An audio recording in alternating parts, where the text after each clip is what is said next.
Alright, so supply and demand. Supply is how much of something is available, and demand is how much of that is wanted and can be reasonably bought by the people that want it. It's a little bit more complicated than that, though, and by a little I mean a lot. So here we go. So supply is actually a curve, and so is demand. And what people traditionally call supply and demand is actually quantity supplied and quantity demanded, and I'll explain that in just a minute after I get these graphs drawn. So here are a couple of supply and demand curves. Both of these entire curves are referred to as supply and demand respectively. Now, you can see on the bottom of these, I have quantity supplied and quantity demanded as part of the graph, but price is also factored in with both of those to create supply and demand as a whole. You can also see my equilibrium points here on both of these, which is the point where the price is such that the quantity supplied or quantity demanded can be completely used up efficiently and keep up with each other. And both of these curves can be shifted as a whole. Things that can shift the demand curve would be like people's interests, income changing, availability of other substitutes, advertisements that can change tastes, and just taste in general, etc. And speaking of income, if their income is lower to the point where they can't afford their needs or something like that, in some cases like that, price ceilings and floors can be set.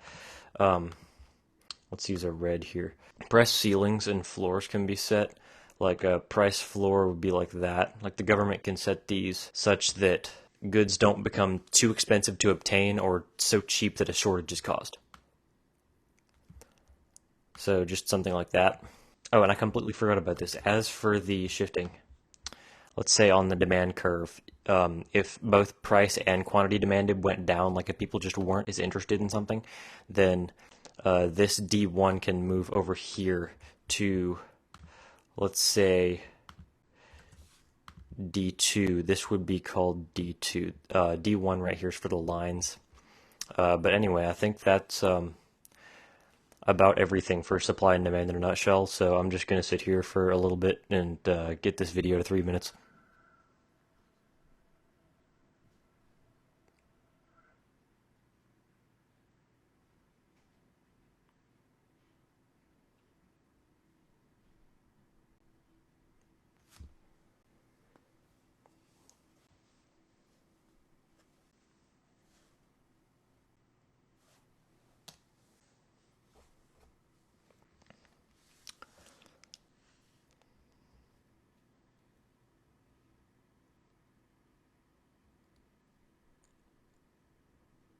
And you can take a screenshot of my terrible graphs if you want to.